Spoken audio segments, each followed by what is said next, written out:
Hey everyone, hope you all are well.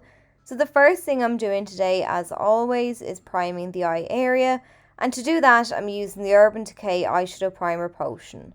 I'm sweeping a little across my lid with the applicator, and then I'm switching to this 3D precision brush from Sigma, and I'm using that to blend the product into the skin so that the shadows last all day long.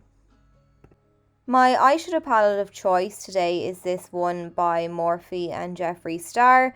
I haven't used it in a while, so I just said I'd revisit it. And the first shadow I'm taking is called My. And this is a very light matte pink shade, and I'm using it as my transition shade. I'm just taking a fluffy brush, placing it into the crease of my eye, and then I'm sweeping the brush back and forward to lay the colour down there. Then I'm just using circular motions to buff and blend it out, making sure to wing it out at an angle towards the tail of my brow, just to give me a nice elongated shape. And then I've just added a couple of layers of this shade. Then I'm taking a little pencil brush with a bit more of that shadow, making sure to top off the excess product just before I apply so that I don't have fallout down onto my cheeks. And then I'm sweeping the shade down along the lower lash line, making my way from outer to inner corner. The next shadow I'm taking then is called Pink Fleet. This is a gorgeous vibrant pink shade, and again it's got a matte finish just like the previous shadow. I'm adding this into the crease too, blending it back and forward. Now this shade, while it is beautiful, it does stain the eyes, and it's something that I did forget about because I hadn't used the palette in so long. So I'd advise you use a coloured base or just some sort of a tinted base, whether it be skin toned or white if you wanted to make those pinks pop. But you just want to give a bit of a barrier between your skin and the shadow, otherwise you're going to look like you've got pink eye when you remove your makeup. As you can see now, I've just built up a couple of light layers of the shadow until I was happy with the intensity. And then like before, I'm switching brushes. I'm swapping to a small pencil brush, and I'm using that to apply some of the pink down along the lower lash line. And once I've got all the way across the lash line, I'm making sure that it connects up on that outer edge. I decided then to go in with one final layer of that pink shadow just to really make it pop.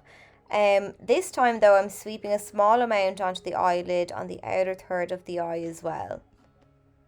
Next then, I'm taking the eyeshadow Mogul, and in the pan, it's more of a purple tone shadow, but when applied to the eye, it actually appears much more pink.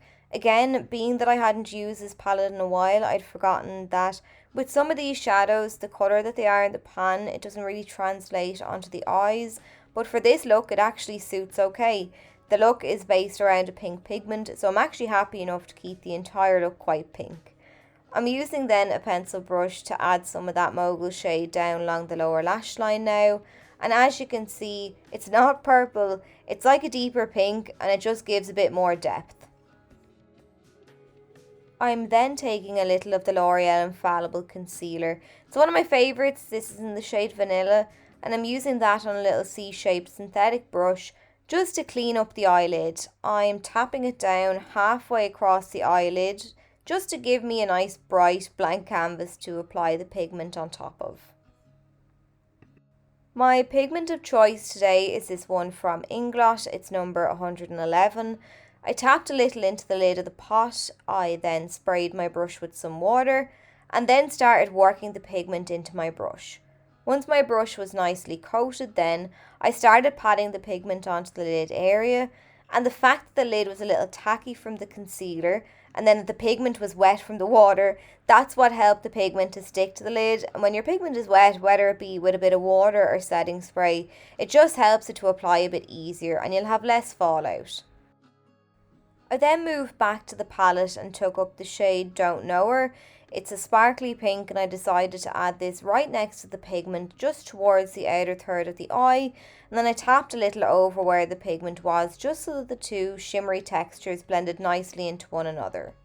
I wanted to add some black, so I'm taking the eyeshadow Fast Lane. It's a matte black and it's very pigmented.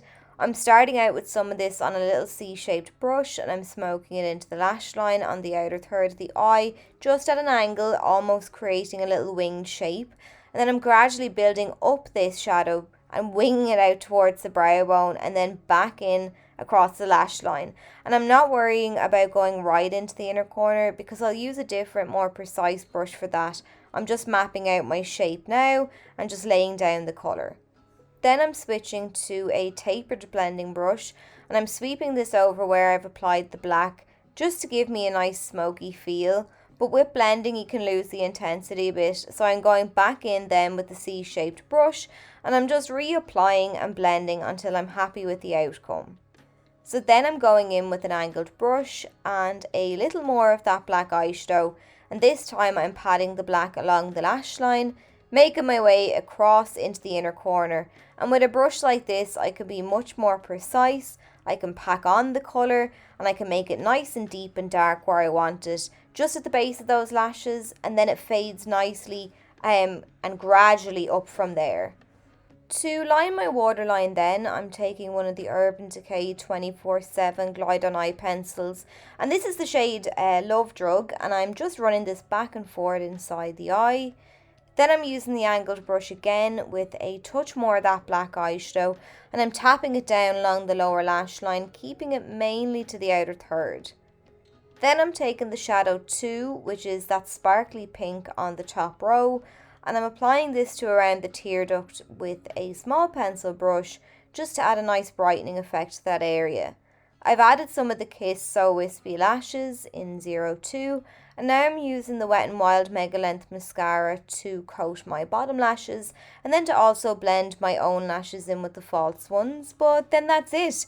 So I hope you enjoyed the tutorial and found it helpful. If you did, let me know, and I'll catch you all really soon.